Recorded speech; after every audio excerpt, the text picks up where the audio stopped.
अस्सलामु अलैकुम वरहमतुल्लाहि वबरकातुहू।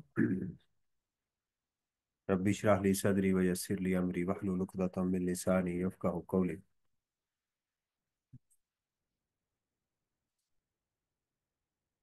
तो जी, अब सेल्स टैक्स में हम ये बात करेंगे। अभी तक जो सेशन वन था उसके अंदर हमने सिर्फ ये बात की थी कि भाई अगर मैं सिर्फ टैक्सेबल गुड्स में डील कर रहा हूँ तो मेरा इनपुट जो है वो आउटपुट में से इनपुट माइनस होगा और जो पैसे होंगे मैं जमा करवा दूंगा। राइट। इसी तरह अगर मैं जीरो रेटेड गुड्स में डील कर रहा हूँ तो जो मैंने टैक्स दिया हुआ गवर्नमेंट मुझे रिफंड कर देगी। और अगर मैं एग्जाम्प्ट गुड्स में डील कर रहा हूँ तो वो जो मैंने टैक्स दिया हुआ वो सारा ज़ाया हो जाएगा, अनलेस कि मैं गुड्स को एक्सपोर्ट कर दूं तो फिर मेरा वो रिफंड में चला जाएगा।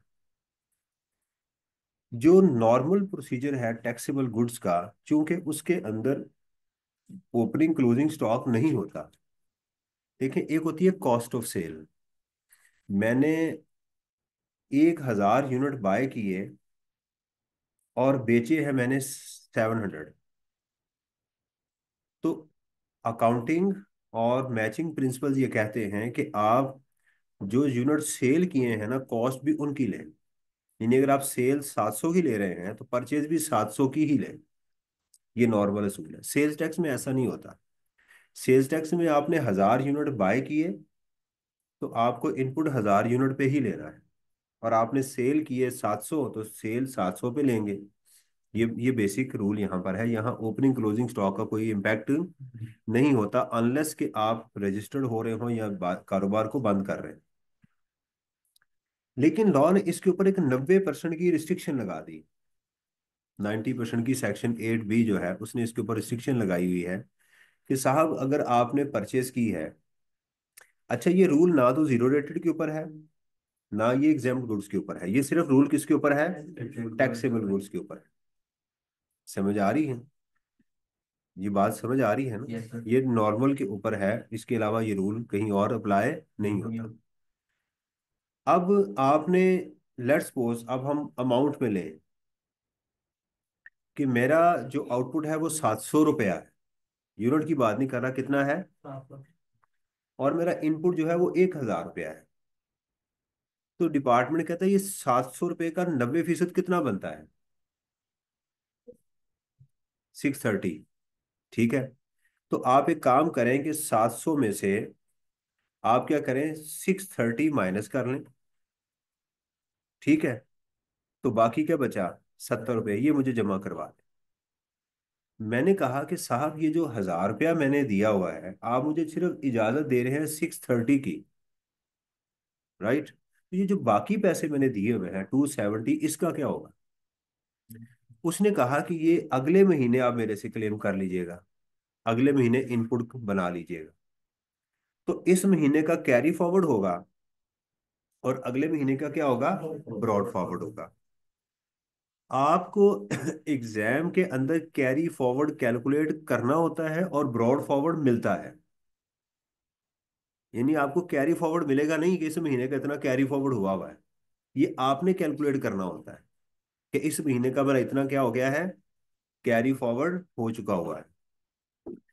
आपको अगर लिखा हुआ है ना carry forward from this month, तो इसका मतलब होगा ये ब्रॉड फॉरवर्ड है। ये क्या है? वो लफ्ज लिखा कैरीड फॉरवर्ड होगा लेकिन उसको सही मायनों में क्या पढ़ा जाएगा? Brought forward. ठीक है। अब लॉ ये कहता है, आप कहते हैं कि मैं कितनी की देर तक इसको चलाता रहूंगा, अगले महीने में फिर परचेज करूंगा, वो फिर ऐड, यानी ये 270 आ गए। मेरी अगले महीने की फिर इनपुट आ गई 1,000 रुपए की, तो मेरे हो गए 1,270 हो गए। इस महीने मेरी सेल फिर कम है, फिर वो 90% वाला रूल आपके ऊपर लगेगा कि आपका इनपुट आपके आउटपुट के 90% से ज्यादा नहीं होना चाहिए। राइट। फिर ये आगे कैरी फॉरवर्ड होगा, इस तरह ये चलता रहे। कब तक? क्यामत तक चलाते रहे, कोई मसला नहीं है। इसके ऊपर कोई लिमिट लॉ की नहीं है। हाँ, अगर आप इसका रिफंड क्लेम करना चाहें कि यार पूरी बड़ी देर होगी मेरे पैसे वापस कर दें, तो फिर साल के एंड होने का इंतजार करें और एक समरी बना के उनको दे दें कि जनाब ये इतने महीनों से चलता आ रहा है, मेरे पैसे मुझे वापस कर दें। ये एक वाहद सूरत है। क्योंकि आप महीने की बेस के ऊपर कैलकुलेशन कर रहे होते हैं, तो इसकी वजह से रिफंड क्रिएट ही नहीं होगा। इसकी वजह से रिफंड क्रिएट ही, थ्योरी के अंदर आप बता सकते हैं कि साहब इसका रूल क्या होगा। कंपनी के लिए लाजमी है कि वो चार्टर्ड अकाउंटेंट से जाके स्टेटमेंट बनाए, उसको सर्टिफाई करवाए, फिर जमा करवाए। और पार्टनरशिप फर्म्स और बिजनेसेस जो है उनके लिए लाजमी नहीं है, वो इसको उसमें एडजस्ट करवा सकते हैं। ये रूल है। ये बात समझ आ गई। कुछ जगहों पर लॉ ने इसकी एप्लीकेशन नहीं की। जैसे मैंने बताया कि जीरो रेटेड गुड्स में डील कर रहे हैं तो वहां 90% असूल नहीं लगेगा। ठीक है, रिटेल गुड्स में डील कर रहे हैं वहां पर भी ये रूल अप्लाई नहीं होगा। एग्जाम्प्ट गुड्स में भी ये रूल अप्लाई नहीं होगा। और आखिरी जो अगली चीज जो है, कुछ इदारे भी हैं जो आपकी किताब में मेंशन है, जैसे डिस्ट्रीब्यूटर है, oil and gas manufacturing companies हैं, ठीक है ना, पेट्रोलियम रिफाइनरीज वगैरह हैं। कुछ उसने एक और भी बात बताई, उसने कहा अगर किसी महीने में आपकी जीरो रेटेड गुड जो है, आपकी जीरो रेटेड गुड जो है, वो आपकी टोटल जो सप्लाई है इस महीने की उसका 50% से एक्सीड कर जाए, तो आपकी जो, आपके ऊपर फिर भी उस महीने 90% का रूल अप्लाई नहीं होगा। बात समझ आ रही है? किसी महीने आपकी जीरो रेटेड गुड्स, जिसमें एक्सपोर्ट शामिल है, डिप्लोमेट्स को है, ये सारी चीजें करेंगे, उस महीने आपके ऊपर 90% का रसूल नहीं लगेगा। तो आप कहते हैं 90% का नहीं लगेगा, तो फिर ये पैसे रिफंड होंगे जो मेरे एक्स्ट्रा मेरा इनपुट होगा दान से, वो कैरी फॉरवर्ड हो, क्या होंगे? उसी मिसाल को दोबारा लेते हैं कि मेरा 700 रुपये का आउटपुट है और 1000 रुपये का मेरा इनपुट है। अच्छा, मैं लिख नहीं रहा तो समझ आ रही है? इमेज बन रही है? 700 रुपये का मेरा आउटपुट है, 1000 रुपये का मेरा इनपुट है, और मेरे ऊपर इस महीने पे ये लिमिट नहीं लग रही, एक्सेप्शन में चला गया हूं। तो फिर आपका क्या होगा कि आप 700 में से 700 माइनस करेंगे तो जीरो हो गया। तो बाकी 300 रुपया आपका कैरी फॉरवर्ड हो जाएगा, फिर आप पे नहीं करेंगे। फिर आप डिपार्टमेंट को कुछ भी पे नहीं करेंगे, बल्कि आपकी टैक्स लायबिलिटी जीरो हो जाएगी और 700 रुपया 300 रुपया आगे कैरी फॉरवर्ड वो हो जाएगा। इसी तरह अगर आपने इंपोर्ट की है किसी महीने में, जिसके ऊपर आपने इंपोर्ट के टाइम के ऊपर 3% वैल्यू एडिशन टैक्स दिया हुआ है। ये वैल्यू एडिशन टैक्स क्या होता है? ये नॉर्मल सेल्स टैक्स होता है। अगर कोई शख्स पाकिस्तान के अंदर इंपोर्ट करे, राइट, और उससे पूछा जाएगा कि तुमने ये चीजें इस्तेमाल करनी है इन हाउस कंजम्पशन के लिए है। इन हाउस कंजम्पशन यानी अपनी बिजनेस में इस्तेमाल को इन हाउस कहते हैं, घर में नहीं। इन हाउस टेक्निकल टर्म है, इससे मुराद है कारोबार के इस्तेमाल में। वो दो चीजें होती हैं, या तो प्लांट एंड मशीनरी है मैंने खुद इस्तेमाल करना है, और या वो चीजें मैंने आगे मैन्युफैक्चर करके बेचनी है। इन दोनों को इन हाउस कंजम्पशन कहते हैं। और अगर आप ये बता देंगे कि जनाब मेरी ये इन हाउस कंजम्पशन है, तो डिपार्टमेंट फिर आपसे नॉर्मल 18% या जो भी उसका टैक्स है वो लेगा, वैल्यू एडिशन टैक्स 3% नहीं लेगा। लेकिन अगर आप कहेंगे कि मैंने चीजें बेचनी है, तो फिर आपसे वो 18 प्लस 3%, 21% टैक्स लेगा, जो आप सारे का सारा इनपुट बन जाएगा। अब नया सवाल ये है कि सर मैं जब चीजें बेचूंगा तो मैं भी लोगों से लूंगा वैल्यू एडिशन टैक्स? नहीं, वैल्यू एडिशन टैक्स सिर्फ कस्टम वाले लेते हैं। पाकिस्तान में किसी और शख्स को इजाजत नहीं है कि लोगों से वो टैक्स ले सके। सही है? 50% वो सेटअप कर सकते हैं ना, 18%? हाँ, नहीं, वो आपका टोटल नॉर्मल इनपुट टैक्स है, उसमें कंफ्यूज नहीं होना। वो नॉर्मल आपका, मसलन आप 1 लाख की चीजें हैं, ठीक है, मसलन 90,000 की चीजें हैं, 10,000 रुपये ड्यूटी पड़ गई तो 1 लाख की हो गई। उसका 21%, 21,000 रुपये आपका इनपुट टैक्स है। कोई गिदड़ सिंगी नहीं है उसमें कि आप परेशान हो क्या होना। बस वो आपने टैक्स 18 की बजाय 21 पे कर दिया हुआ है, दैट्स इट। इसके अलावा इसमें कोई और चीज नहीं, कंफ्यूज नहीं होना।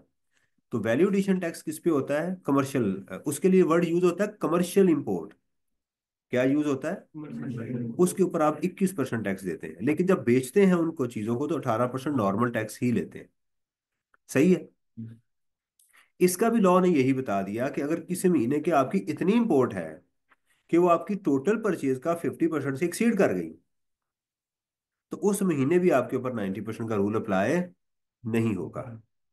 अगर आप रिटेल गुड्स में डील करते हैं, और वो 80 है या 85 है? श्योर? तो वो 80 आपकी, अब रिटेल गुड्स में भी डील करते हैं, नॉर्मल भी डील करते हैं। तो अगर आपकी रिटेल गुड जो है वो 90%, 80% से ज्यादा हो गई है टोटल सेल का, पड़ी हुई नहीं है बल्कि सेल हो गई है, एक्चुअली तो फिर भी आपके ऊपर 90% का रूल अप्लाई नहीं होगा। तो इसलिए हमें सवाल को करते हुए ये चीजों को देखना पड़ता है कि यहाँ मैंने 90% का रूल लेना है या नहीं लेना। राइट। कोई और सवाल हो?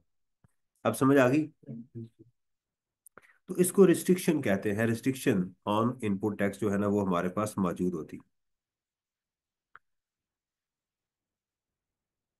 अच्छा जी।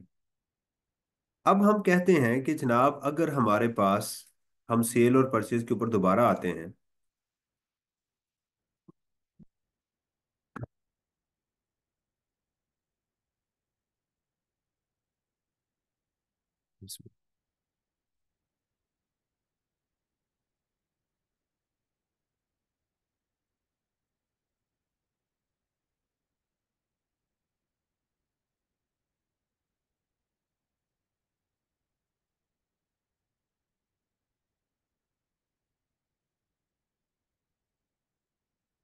अच्छा जी, अब हम चलते हैं अपनी परचेज के ऊपर कि लेट्स सपोज मैं कहता हूं कि मैंने कोई परचेज की,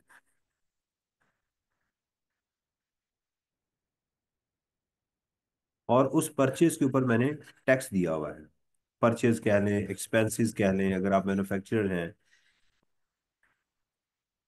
तो आपने इसके ऊपर क्या दिया हुआ है, टैक्स दिया हुआ है। लेकिन जो आपकी इस परचेज की वजह से जो आगे आप सप्लाई प्रोड्यूस कर रहे हैं वो टैक्सेबल भी है,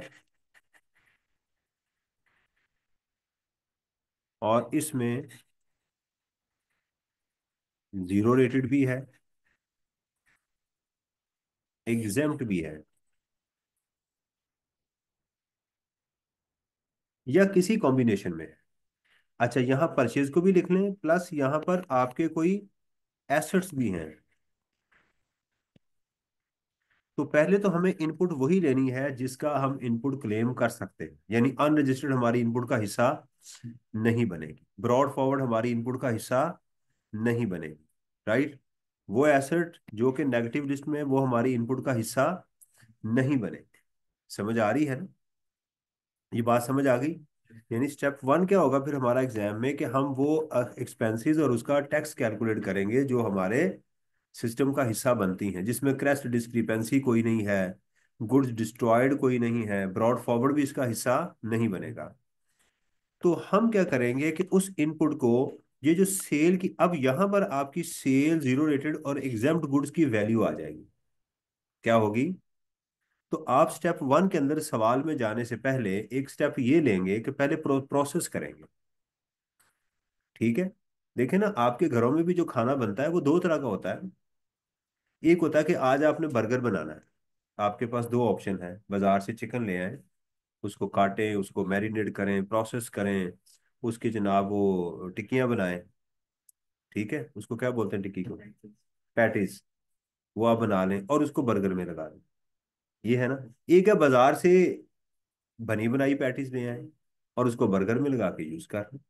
राइट। तो ये जो ये सिचुएशन होगी उसमें आपको क्या करना पड़ेगा, प्रोसेस पहले करना पड़ेगा, और इस इनपुट का वो हिस्सा जो टैक्सेबल में इस्तेमाल हुआ है उसको। तो यहां हम क्या करते हैं, सबसे पहले इसकी जो सेल वैल्यू होती है ना वो लिखते हैं रुपीज में। इसकी फर्ज करें 100 है, इसकी 200 है, और इसकी 50 है। तो हम क्या करेंगे, यहाँ लिख लेंगे 350। और फिर ये जो इनपुट होगा ये वाला वो लिखेंगे, और अगर एसेट्स हैं तो उसका इनपुट भी हम यहाँ पर वो लिख लेंगे। ठीक है। और फिर इसकी एक वेटेज होती है। नॉर्मली हम एग्जाम के अंदर ये परसेंटेज वाला कॉलम नहीं बनाते। अच्छा, अगर मैं कहूँ ये 100 इस 350 में कितने परसेंट है? हाँ जी, 28.57%, और ये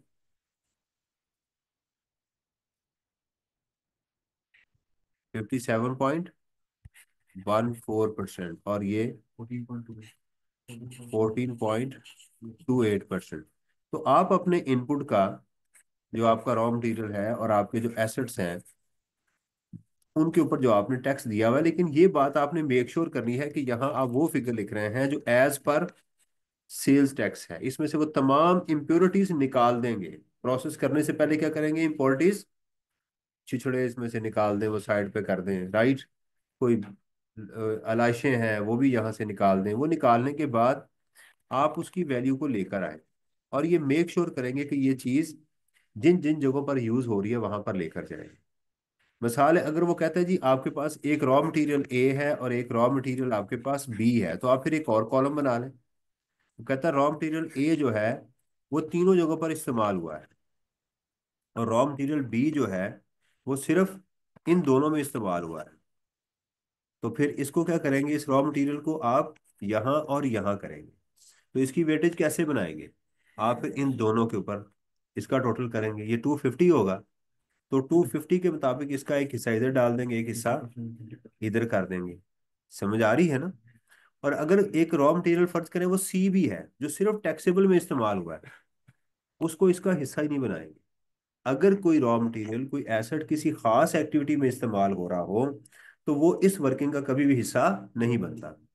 अगर वो टैक्सेबल है तो आपके सवाल में चला जाएगा, अगर जीरो रेटेड है तो रिफंड में चला जाएगा, और एग्जेम्प्ट है तो जाया हो जाए। ये आपने चीज रखनी है। वो प्रोडक्ट्स हैं या वो आपके एसेट्स हैं, उनका अगर वो किसी एक से ज्यादा एक्टिविटीज में इन्वॉल्व नहीं है, तो उनको इस गेम का हिस्सा नहीं बनाना, उनको यहां से आपने निकाल देना है। Is it clear. तो इस तरह ये भी हो गया, एसेट्स जहां जहां इस्तेमाल हो रहे हैं आप उसको भी लेके चलेंगे। ठीक है। ये वाली जो आपकी आइटम आएगी ना सारी की सारी, ये आप एक क्वेश्चन में रिफंड में लिख देंगे, इस सारे को जाया कर देंगे। आपके पास बचेंगी ये दो आइटम्स।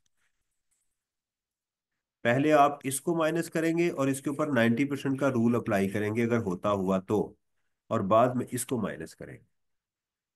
सही है। ये कैसे पता चलेगा कि ये दोनों इस्तेमाल हो रहे हैं, वो आपके क्वेश्चन की नेचर से पता चल जाएगा कि इसके अंदर उसने मुझे सेल जो है ये डाइवर्सिफाइड दी है। क्या है, डाइवर्सिफाइड, यानी बिहेवियर जो सेल का है वो एक से ज्यादा तरह का है, और इसका इनपुट मुझे अलग अलग नहीं दिया गया। वहां से आपको पता चलेगा। समझ आ रही है। ये जरा नोट कर ले फिर मैं बताता हूँ।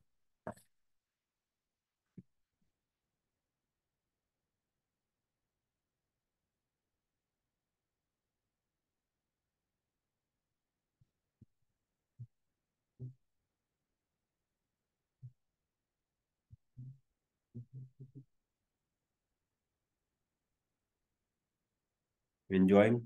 हम्म।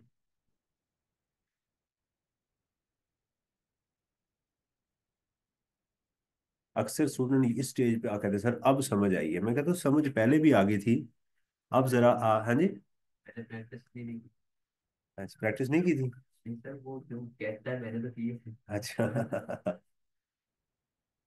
फर्क पड़ता है चीजों को ओवरव्यू लेने से और वैसे करने से, जरा फर्क पड़ता है। मैं स्टूडेंट होते हुए ये सारी चीजें बनाता था। मैंने अपनी समरीज बनाई होती थी, एक कंक्लूजन मैंने रखे होते थे। इसीलिए जब मेरे एग्जाम होते थे ना उसमें मैं काफी रिलैक्स होता था, बहुत ज्यादा मैं पैनिक नहीं होता था फिर, क्योंकि मैं तैयारी पहले कर चुका होता था सारी। अब सिर्फ मैं समरीज देख रहा होता था, अच्छा ये रूल ये होगा ये ऐसे। और फाइनल के अंदर एक एक सवाल, कम से कम एक एक सवाल लाजमी आपने करके जाना है। जब पेपर में जाना है ना उससे पहले बेश वही सवाल करना जो आपको आता है, कोई नया सवाल नहीं करना।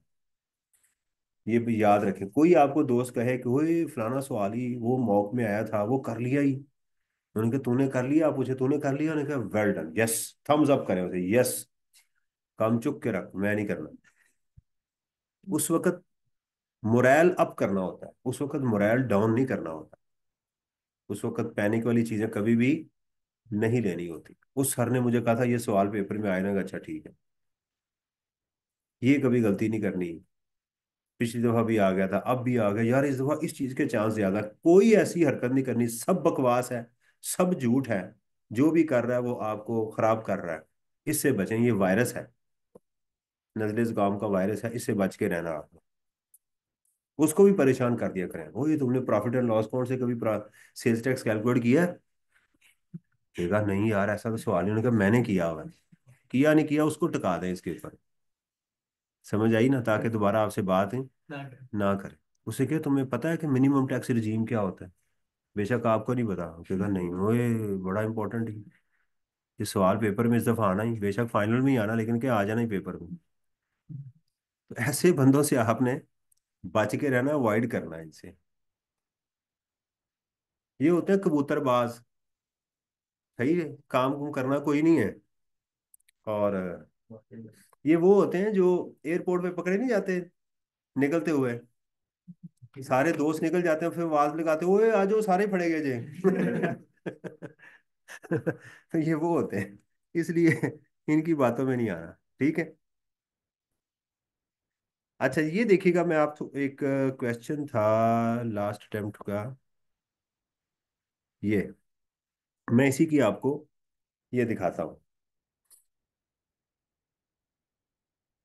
आज अभी क्वेश्चन नहीं करूंगा, अभी मैं सेल्स टैक्स का कल इंशाल्लाह इसके ऊपर मैं एक न्यूमेरिकल कराऊंगा, वो मैंने भी छोड़ा हुआ है, प्रोडक्ट वाइज एक है क्वेश्चन, जिसमें कुछ प्रोडक्ट टैक्सेबल है कुछ एग्जेम्प्ट है, वो आपने मेरा ख्याल नहीं किया हुआ। वो कल मैं करवाऊंगा इंशाल्लाह, और कल बताऊंगा कि प्रॉफिट एंड लॉस अकाउंट अगर गिवन हो तो उससे सेल्स टैक्स कैसे कैलकुलेट किया जाता है। अच्छा ये देखिएगा यहाँ पर कितने लोग हैं, मिस्टर ए है, मिस्टर बी है और मिस्टर सी है।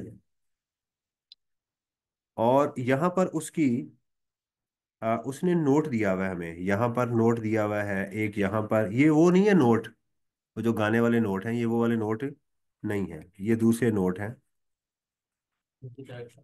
हाँ जी, ये पढ़ने हैं।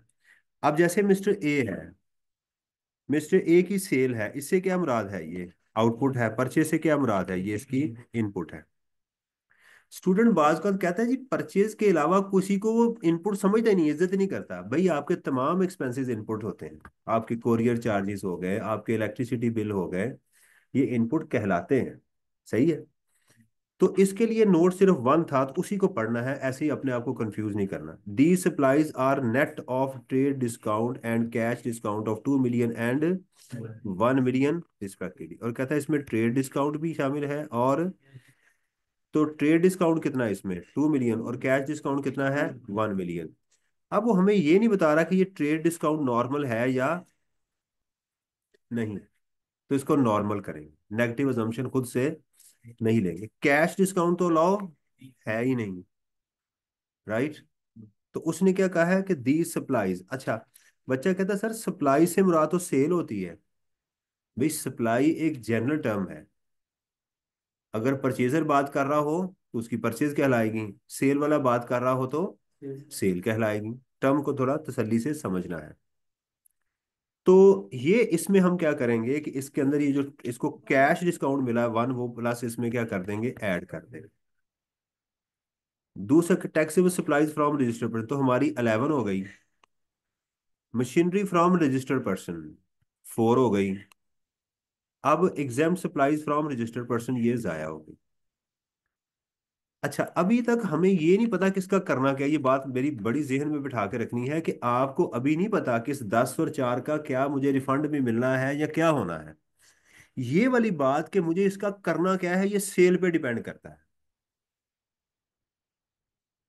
ये वो जिन है जिसकी जान किसमें है, तोते में, इसके लिए इसका तोता देखना पड़ेगा कि इसका पैरट कौन सा है, वो जीरो रेटेड गुड्स हैं, टैक्सेबल हैं, कौन सी हैं, ये वो डिसाइड करेगा। यानी आपको इनपुट मिलेगा, हो इनपुट क्लेम बस यस रिफंड, ये नहीं होता। यानी इसका ट्रीटमेंट क्या होगा वो कौन डिसाइड करेगा, इसका डॉक्टर क्या लें, इसका डॉक्टर कौन है, इसका ऑपरेशन करना है, इसको मेडिसिन देनी है, वो क्या करनी, वो वाली चीज डिसाइड होनी है। सही है। अब देखते हैं कि इसका असूल क्या है। कहते हैं जी taxable supplies to registered person 8 million की है, इसके ऊपर नोट कोई नहीं है। Taxable supplies to unregistered person, और input tax brought forward from the, इसका क्या होगा, मैंने कहा था ब्रॉड फॉरवर्ड क्या होता है, ये सवाल का हिस्सा होता है, ये कॉमन का हिस्सा जो पीछे से आ रहा होता है ना, वो इस महीने की गठरी में ऐड नहीं होना, वो डायरेक्ट सवाल के अंदर जाएगा, यानी ये हमारा कहाँ जाना है, ये क्वेश्चन का हिस्सा बनना है, ये बात याद रखें। ठीक है। अच्छा अब आगे सेल्स टैक्स रजिस्टर्ड को राने, ये दोनों क्या है, ये दोनों टैक्सेबल है, ये दोनों क्या है, इसका मतलब हम कहेंगे मिस्टर ए की डाइवर्सिफाइड सेल है ही नहीं। स्टूडेंट यहां कंफ्यूज हो जाता है, वो कहता है कि सर रजिस्टर्ड को की अनरजिस्टर्ड को की, तो क्या मैं इसकी अपॉर्चुनमेंट करूं? मैं कहता हूं बताएं कि आप सेल्स रजिस्टर्ड को कर दें या अनरजिस्टर्ड को कर दें, तो ये टैक्सेबल है या एग्जेम्प्ट है? कहता है टैक्सेबल है। तो मैं कहा बेटा फिर तो ये अपॉर्चुनमेंट का तुक ही नहीं है। तो लिहाजा यहाँ पर अपॉर्चुनमेंट नहीं होनी। अब आप सवाल में डायरेक्ट छलांग लगाएंगे और इसका आउटपुट कैलकुलेट करेंगे। इसके ऊपर भी 18% लेंगे, इसके ऊपर भी 18% लेंगे, और सवाल में नीचे जाके क्या करेंगे, इसका 4% भी लेंगे। और ये सारे का सारा क्या बन जाएगा, आपका इनपुट बन जाएगा। लेकिन पहले इसका इनपुट लेंगे, फिर उसके अंदर ये थ्री वाला भी ऐड करेंगे, थ्री वाला, और बाद में ये करेंगे। मैं सोल्यूशन भी आपको इसका ढूंढ के दिखाता हूँ, ताकि आप कहेंगे सर ये जो आपने कहा ये करेंगे वो करेंगे वो करेंगे, और वो अपने क्या करता है ऑनलाइन में से टिक करता कहता हो गया, तो उसका फ्यूज उड़ जाता है। तो मैं जरा आपको इसका सोल्यूशन भी दिखा दूं कि क्या करेंगे। ये ऑटम 2024 का है। ये देखें ऑटम 2024 का सोल्यूशन कहाँ पड़ा हुआ है। ऑटम है, स्प्रिंग है। स्प्रिंग 2024 का यहाँ सोल्यूशन देखें, नजर आ रहा है?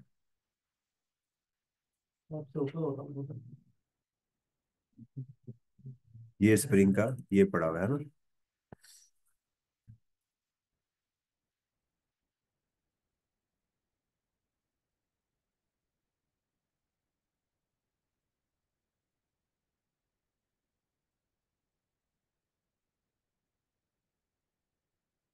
अच्छा, पहले मैं टेम्पलेट आपको एक दफा बता दूं ताकि आपको उसकी भी समझ आ जाए। हमारा क्वेश्चन का टेम्पलेट क्या होता है कि हम इसमें पहले आउटपुट कैलकुलेट करते हैं।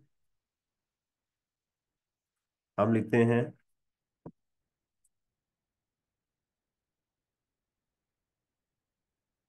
Output tax supplies to registered person to अन,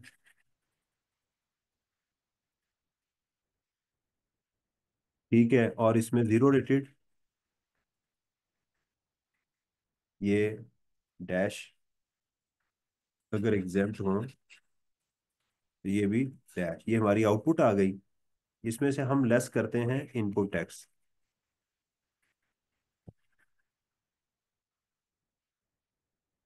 ठीक है, इनपुट टैक्स में क्या करते हैं, आप पहले ब्रॉड फॉरवर्ड पिछले महीने की जो है, इसकी कोई लिमिट नहीं है ब्रॉड फॉरवर्ड की, मैंने बताया इस पे 6 महीने का नहीं लिखना। इस पे एग्जामिनर बता दे कि जी 8 महीने से आ रही होगी, तो ओहो सर ने कहा था 6 महीने तक कर सकते हैं, तो भाई वो तो इनवाइस का है। ठीक है, ब्रॉड फॉरवर्ड कर लें। और अगर कोई स्पेसिफिक उसने आपको रॉ मटेरियल बता दिया है कि वो इसमें यूज हुआ है टैक्सेबल में, तो वो भी ऐड कर लें। और जो आपकी रिजिजुअल है, जो पोर्शन होके आ रही है, वो भी इसमें ऐड कर लें। तो जो आंसर आए उसकी लिमिट लगा लें, और 90% of output tax which ever is lower, तो लोअर आप यहाँ से माइनस कर लें। पहला स्टेप ये हो जाएगा। ठीक है, ठीक है, पहले आपका आउटपुट आ गया, और उसमें से पहले आपने हमेशा क्या करना है, पहले प्रोडक्ट को लेना है, एसेट को बाद में लेना है। और उसके अंदर भी मैंने क्या बता दिया, ब्रॉड फॉरवर्ड को लेंगे, कुछ स्पेसिफिक है, और उसके साथ जो वर्किंग से आप लेकर आए हैं उसकी वर्किंग का रेफरेंस देंगे कि ये उसका है। अगर यहाँ पर आपको नजर आ जाए कि आप ये वाली अमाउंट को लेके जा रहे हैं, तो फिर इसका सवाल में कैरी फॉरवर्ड जरूर होना चाहिए। अगर आप 90% वाली अमाउंट लोअर है आपकी, तो फिर आपका सवाल में लाजमी नीचे कैरी फॉरवर्ड का लफ्ज आपको लिखना पड़ेगा, दोनों का जो डिफरेंस है। और अगर ये वाली अमाउंट लेके जा रहे हैं ओरिजिनल, तो आप कहेंगे 8B नहीं लगा, तो आगे चल पड़ेगा। फिर आप इसमें से लेस करेंगे input tax on fix asset. ठीक है, इसका भी रूल वही है कि अगर कुछ स्पेसिफिक आपका इस्तेमाल हो रहा है, उसका भी इनपुट लिख लें। और जो रेजिजुअल अगर आपके पास कोई आ रहा है वर्किंग का रेफरेंस दे के, वो भी आप लिख दें। यहाँ भी एवरेज लो, ये टोटल आप माइनस करेंगे। अगर यहाँ आपकी नेगेटिव फिगर आ गई, तो इसको भी कैरी फॉरवर्ड कर देंगे। और फिर इसमें आप करेंगे add further tax. At the rate of 4% of, यहाँ अनरजिस्टर्ड को लिखते हुए एहतियात करनी है कि वो आइटम्स निकाल देनी है जो एक्सेप्शंस में है। और फिर आपने अगर ऊपर कैरी फॉरवर्ड भी आ रहा है तो ये बात याद रखें, यहाँ हमेशा आंसर पॉजिटिव में ही आएगा अगर फर्दर टैक्स आपके सवाल में मौजूद है। तो फिर यही वाली फिगर यहाँ लिखते हैं, ये वाली फिगर अगर ऊपर कैरी फॉरवर्ड है तो फिर यही आ जाएगी, वरना इसमें ऐड होगी। फिर आप यहाँ पर जो है वो लिखेंगे टैक्स रिफंडेबल सेल्स टैक्स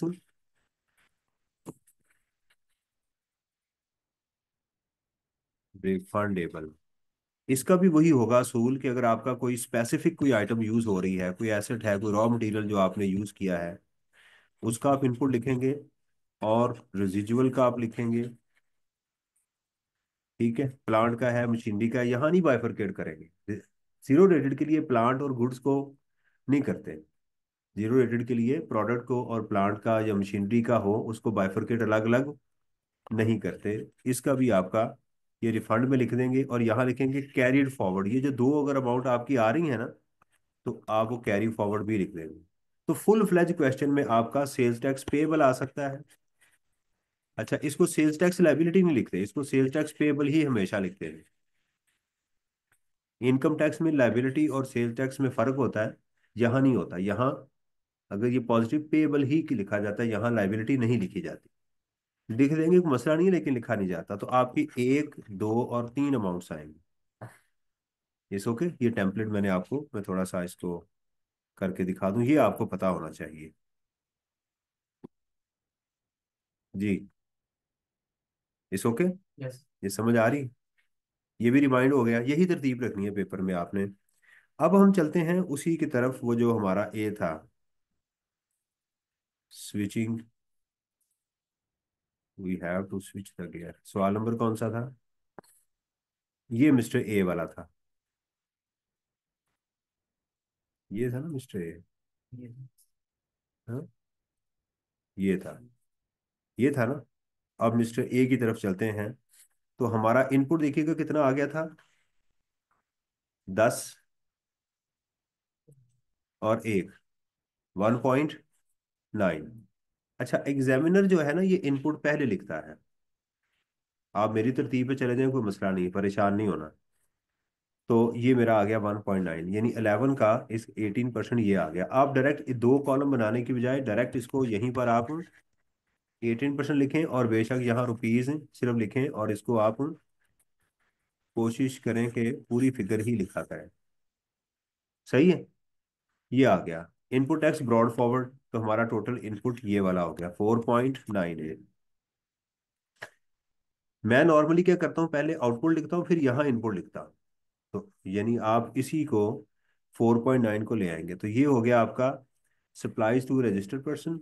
इतना टाइम नहीं होता कॉलम बनाने का, तो 8 मिलियन इंटू 18%, 5 मिलियन इंटू 18%, तो आपकी ये दो वैल्यूज आ गई। उसके बाद आ गया जी आपका ये वाला नॉर्मल, आपका जो इनपुट था ऑब्वियसली आपने तो यहाँ कैलकुलेशन की होगी, और 90% इसका, 90% विच एवर इज लोअर। तो मैंने कहा ना कि आप किसको क्लेम कर रहे हैं, 90% को।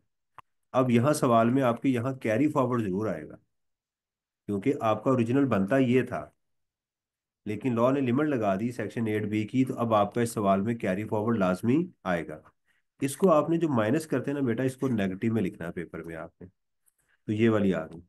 Less input tax on machine, थी ना मशीन, वो मैंने अलग कर दी, क्योंकि इसके ऊपर 90% का रूल अप्लाई। तो 4 मिलियन इंटू 18%, तो ये मजीद नेगेटिव हो गया ना, ये वाला। आप इसको नेगेटिव में लिखे, ये भी कैरी फॉरवर्ड हो। ठीक है, तो इसका और उन दोनों का, यानी इसका डिफरेंस और इसका डिफरेंस कितना बनता है?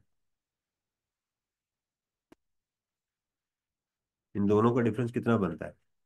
2.87 प्लस वो प्लांट का 0.49। आप मिलियंस में ना करें, नॉर्मल करें, तो ये हमारा कैरी फॉरवर्ड हो जाएगा। अब देखिएगा फर्दर टैक्स आ गया ना, ये देखिएगा भाई, ये तो आपका कैरी फॉरवर्ड हो गया ना। तो वो जो आपका अनरजिस्टर्ड को सेल की थी, ये आपका पेएबल में चला गया। तो आप लिखेंगे सेल्स टैक्स, ये गलत लिखा हुआ है वैसे, ये सेल्स टैक्स पेएबल आप ये लिखेंगे एग्जाम में। जो उसने फर्दर टैक्स लिख दिया, ये आंसर ठीक नहीं है, ये गलत है। सही है, समझ आ गई कि नहीं? रूल वही है हमारा, output minus input tax. Mister B को देखते हैं जी। मिस्टर बी के 3 नोट हैं, इसको लाभियां ज्यादा पड़ी हुई हैं। नोट 2 इसका देखते हैं जी। 20% of the supplies are third schedule item, the retail value of which is 30%। एक चीज आपको समझ आ गई कि सवाल को करते हुए सबसे पहले आपने इनपुट को हमेशा फाइंड करना होता है, बेशक अपोर्शनमेंट हो या ना हो। तो कहते हैं जी इसमें 20% सप्लाई थर्ड शेड्यूल की है, retail value which is 30% more than the purchase value. तो 20% इसकी सप्लाई जो है, 8 × 20% कितनी बनती है? हाँ जी, 1.6। कहता है कि इसकी जो रिटेल प्राइस है वो 30% उससे ज्यादा है। इसका मतलब 1.3 से मल्टीप्लाई कर दें, 2.08। तो इसके दो तरीके हैं, आप 1.6 को पहले इसमें क्या कर दें, 8 में से 1.6 को माइनस कर दें, फिर 2.06 को ऐड कर दें, फिर भी ठीक है। ठीक है।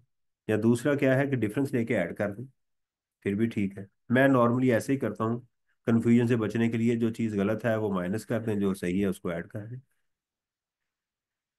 फिर कहते हैं जी इसके ऊपर, अच्छा इसके अंदर हमारे पास एक ही आइटम है, सॉरी मैं गलत कर रहा हूँ, ये 8 का नहीं, ये 20 का था।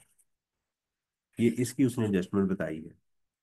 Machinery from are registered person, 8 million की, नोट 3 है। The machine is use exclusively for exempt supplies. तो ये बसम हो गया, यानी जो आपकी स्टॉक या मशीन वो एग्जाम्प्ट में चली गई तो वो मुर्दे खाने चली गई, तो ये गई। इसका इनपुट आप लिखेंगे पेपर में, लेकिन आप डैश कर दें। Zero rated supplies from unregistered person, क्या बताया आज मैंने, अगर जीरो रेटेड किसी से बाय करेंगे तो क्या होगा, टैक्स जीरो होगा। ये भी गया, तो आपका बचा सिर्फ। अब इसके ऊपर आते हैं, अब देखेंगे कि इसका करना क्या है। ये जो अमाउंट बची है उसके ऊपर, supplies to registered person, supplies to unregistered person, exempted supplies, brought forward. ये ब्रॉड फॉरवर्ड तो हमारे क्वेश्चन में चला जाएगा, ब्रॉड फॉरवर्ड तो। अब हम कहेंगे कि ये हमारी सप्लाई क्या हो गई, डाइवर्सिफाइड। ये और ये दो हमारी सप्लाईज हो गई। अब हमने कहा इसका डॉक्टर एक नहीं, इसके डॉक्टर क्या हैं, दो हैं। इसके मालिक कौन है, दो हैं। अब इस पहले का मालिक मिस्टर ए का एक ही मालिक था, इसके मालिक दो हैं। इसका नोट भी पढ़ते हैं 4। 10% of supplies are made to cottage industry. तो हमने कहा कि इसको क्या कर देंगे, इसका सिर्फ फर्दर टैक्स जब कैलकुलेट करेंगे तो उस वक्त आप इसका 10% माइनस करेंगे। अपोर्शनमेंट और बाकी किसी जगह पर भी आप इसको माइनस नहीं करेंगे। ये जो बात उसने लिखी है ना, अनरजिस्टर्ड को जो सप्लाई की गई है, इसका आपने जब फर्दर टैक्स कैलकुलेट करना है तो उस वक्त इसको माइनस कर देना है। खालिद साहब नहीं मानते, रूल भी यही कहता है। छोड़ दें, बस हमें मसला नहीं है। हम कहेंगे कि जो कॉटेज इंडस्ट्री को सप्लाई करें उसके ऊपर हमें नहीं करना। मैं वैसे एक्सेप्ट भी करता हूँ कि बात ठीक भी है।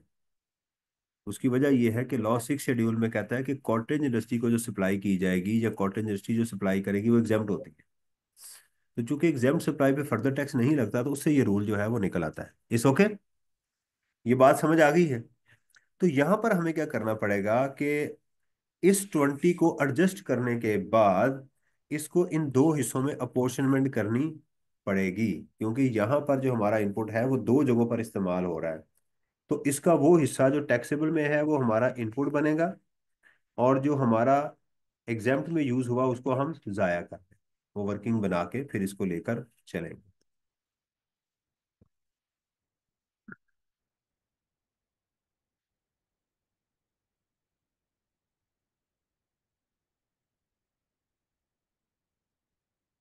अच्छा ये देखिएगा, इन्होंने इसको आप इस तरह से ना करें, ये कॉम्प्लेक्स वे है, आप आराम से वही जो तरीका है मेरे अपने पैटर्न से ही करें। मैंने वर्कआउट करवाया भी हुआ है क्लास में, मेरा ख्याल है क्वेश्चन, आप मेरे पैटर्न पे करें, इसको आप ना करें। आप उसी तरह करें कि आप पहले वर्किंग वन बनाएं, कल इंशाल्लाह मैं आपको क्वेश्चन कराऊंगा वर्किंग वन, वर्किंग टू, और फिर क्वेश्चन में वही आउटपुट माइनस इनपुट, ये वाला जो पैटर्न है उसी को लेकर चलें।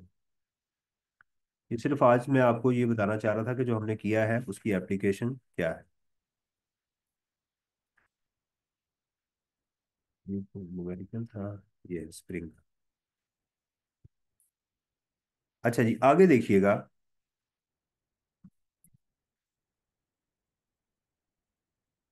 जरा इसको रेज कर दूं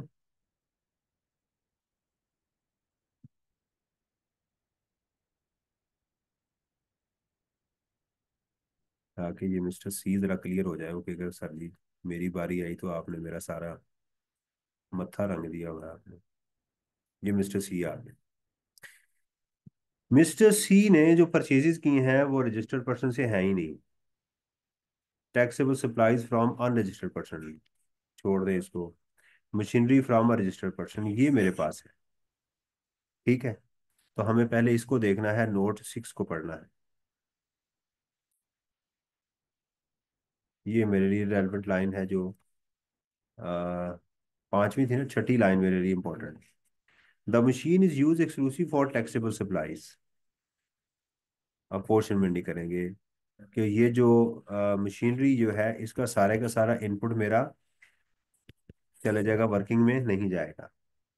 टैक्सेबल सप्लाईज मेरी रजिस्टर्ड पर्सन को 42 की हैं, और एग्जाम्पल सप्लाईज मेरी 15 की हैं, और जीरो डेट सप्लाईज कितनी हैं, 7 की हैं। अब इस 7 का मेरे पास इनपुट किधर है ही नहीं भाई।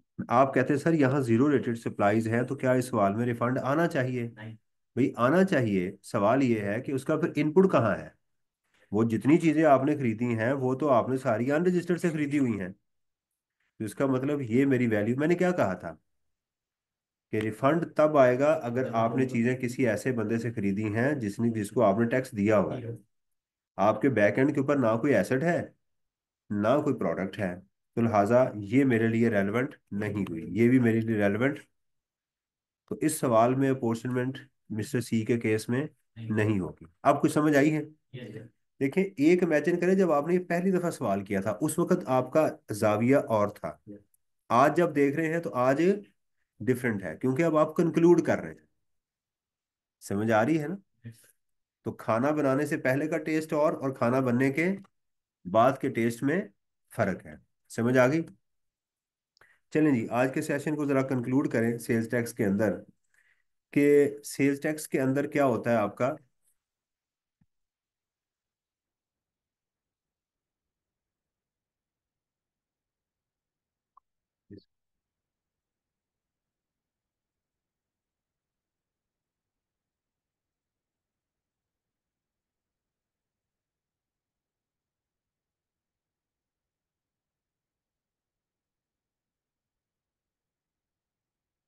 देखिए, आज था रिवॉर्ड का टाइम। आज कुछ लोग जो हैं वो सुबह सोचेंगे तो यार कोई बात नहीं, मैं ठहर के पढ़ लूँ। ठहर के कहेंगे यार पहले मैं ये वाला काम ना कर, क्योंकि यार बड़ा टाइम है, मैं कल कर लूँ, और वो लेक्चर सारा मिस कर देंगे। सबसे बड़ी उनकी मिस्टेक ये होगी। सेल्स टैक्स में हमने बेसिकली आज जो बातें की हैं कि सेल्स टैक्स के अंदर हर वो शख्स जो टैक्सेबल सप्लाईज में डील करता है उसको रजिस्टर्ड होना पड़ेगा। राइट? मास वाए वो मैन्युफैक्चरर जो एक खास कॉटेज इंडस्ट्री में फॉल करता है, बेशक वो टैक्सेबल गुड्स में डील करे, लेकिन उसको रजिस्टर्ड होने की जरूरत नहीं है।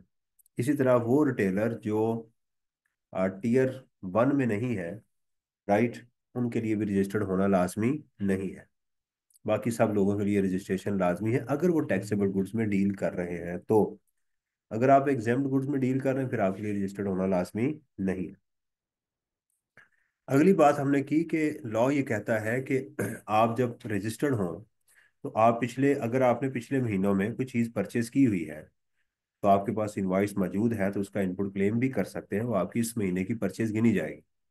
पिछले 90 दिनों की इंपोर्ट भी आपकी इनपुट गिनी जाएगी कि आपके पास प्रॉपर उसकी इनवॉइसेस वगैरह मौजूद हैं। तो आप अगर उन चीज़ों को आगे सेल करेंगे तो लोगों से आप टैक्स लेंगे, अगर वो टैक्सेबल गुड्स हैं तो। अगर वो जीरो रेटेड गुड्स हैं या एग्जाम्प्ट गुड्स हैं तो फिर आप उनका टैक्स लोगों से नहीं लेंगे। तो आप उसमें से अपना इनपुट माइनस कर लेंगे, सब्जेक्ट टू द कंडीशन कि वो 90% से ज़्यादा, आउटपुट के 90% से ज़्यादा ना हो। हाँ, अगर आपके ये जो है वो इस महीने की सेल के अंदर आपकी जीरो रेटेड सप्लाईज भी मौजूद हैं 50% से ज़्यादा, या इनपुट में आपकी इंपोर्ट जो है वो आपकी टोटल टैक्सेबल परचेज का 50% से ज़्यादा है, या आपकी रिटेल गुड्स 80% से ज़्यादा है, तो फिर आपके ऊपर इस महीने 90% का असूल नहीं लगेगा। आप वो माइनस कर लें इसमें से। आप अगर आपने कोई प्लांट मशीनरी, ठीक है, वो एसेट जो नेगेटिव लिस्ट में नहीं है, क्रॉकरी वगैरह को निकाल दें, तो अगर आपने टैक्स दिया वो भी सारा माइनस कर सकते हैं। और आपने जो लोगों को अनरजिस्टर्ड को सेल की है उसका 4% आपको मजीद हमें देना पड़ेगा। ये हमारा तरीकेकार है। और अगर आपने चीज़ें खरीदी जा रहे हैं और उससे डाइवर्सिफाइड सेल बना रहे हैं, आप उसे टैक्सेबल भी बना रहे हैं, जीरो रेट भी बना रहे हैं, एग्जेम्प्ट भी बना रहे हैं, तो आप फिर क्या करें कि उनकी जो सेल वैल्यू है उसकी बेस के ऊपर आप उनका इनपुट अलग अलग करें। जीरो रेटेड का हमसे रिफंड ले लें, एग्जाम्प्ट वाला ज़ाया कर दें, राइट। और इनपुट जो बाकी बचेगा आपका, जिसको रेजिजुअल इनपुट टैक्स कहते हैं, वो आउटपुट में से माइनस कर लें। वही कंडीशन दोबारा होगी। अगर आप कोई इनवाइस भूल गए हैं तो उसको आप अगले 6 महीनों तक क्लेम कर सकते हैं। मिसाल के तौर के पर आज मेरे पास फरवरी है, मैं फरवरी में देखना चाहता हूँ कि वो किस महीने की लास्ट इनवाइस में कर सकते, इस महीने को निकाल दें, इस महीने को निकाल दें। तो आप इसे पीछे जाएंगे तो क्या बचेगा आपके पास? जनवरी, दिसंबर, नवंबर, अक्टूबर, सितंबर एंड अगस्त। तो आप पिछले साल की अगस्त की इनवाइस का भी इनपुट इस महीने में क्लेम कर सकते हैं, राइट। हाँ, अगर आपने कोई पिछले महीनों में इनपुट क्लेम किया हुआ है, उसकी पेमेंट अभी तक नहीं की, तो देखा जाएगा कि क्या इस महीने में उसके 180 डेज तो नहीं हो गए। अगर आपने पिछले महीनों में कोई परचेज की है, देखें बिजली का बिल, सुई गैस का बिल, इनके ऊपर तो जब तक आप पेमेंट नहीं करेंगे उस वक्त तक तो आप उसका इनपुट ही नहीं क्लेम कर सकते, उसके ऊपर तो ये रूल अप्लाई ही नहीं होगा।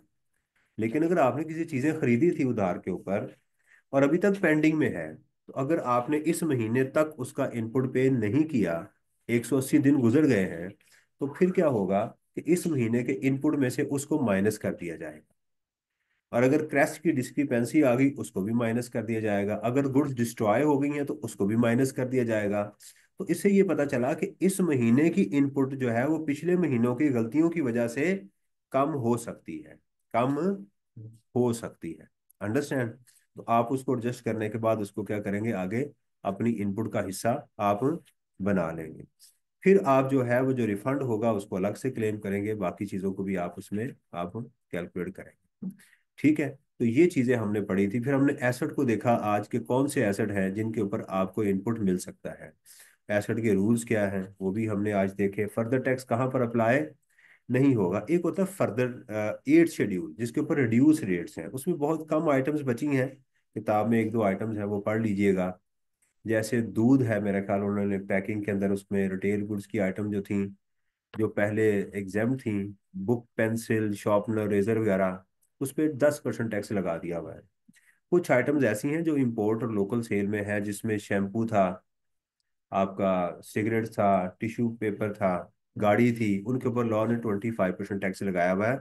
उसका भी हमें पता होना चाहिए।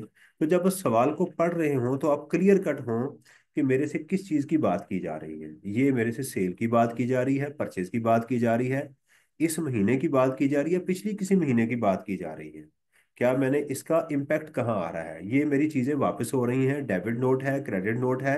वो अल्हम्दुलिल्लाह हमने बड़े अच्छे तरीके से आज जो है वो कर लिया हुआ है। मेरी आपसे रिक्वेस्ट है, मैंने आपको एक समरी दी हुई है, उस समरी को एक दफ़ा लाजमी आप पढ़ लीजिएगा। वो समरी, वो डॉक्यूमेंट मैं आपको एक दफ़ा दिखा देता हूँ फिर इसको कंक्लूड करें। तो मेरा ये है, मैं स्क्रीन शेयर कर दूँ आपके साथ। देखिए, ये बात मैं बार बार कहता हूँ कि रिवीजन के अंदर जो आप टाइम गुजार रहे होते हैं, ये नॉर्मली टाइम आपको ये देखिएगा, ये समरी ऑफ सेल्स टैक्स है, ये डॉक्यूमेंट आपके साथ शेयर है, अगर नहीं तो अपने टीए को कहें वो आपके साथ शेयर कर देंगे, मेरा ख्याल है गूगल ड्राइव में पड़ा हुआ है। तो इसको एक दफ़ा पढ़ेंगे, जितनी चीज़ें, मेरा ख्याल मैक्सिमम चीज़ें मैंने आज आपको करवाई हैं, कि इसके अंदर जो भी हमने किया हुआ है अपोर्शनमेंट का, चेंज ऑफ सप्लाईज का, कुछ आइटम्स हों शायद मैंने डिस्कस ना की हूँ, लेकिन नॉर्मली मैंने सारे का ओवरव्यू लिया है, रजिस्ट्रेशन का, सस्पेंशन का, सैम्पलिंग का। तो ये 4 पेजेस इसके ऊपर मौजूद हैं, ये ज़रा इसको देख लीजिएगा। ठीक है जी। तो इंशाल्लाह कल आपसे मुलाकात होगी, इसको ज़रा देख लीजिएगा, याद कर लीजिएगा। तो कल हम इसको न्यूमेरिकली देखेंगे क्या करना।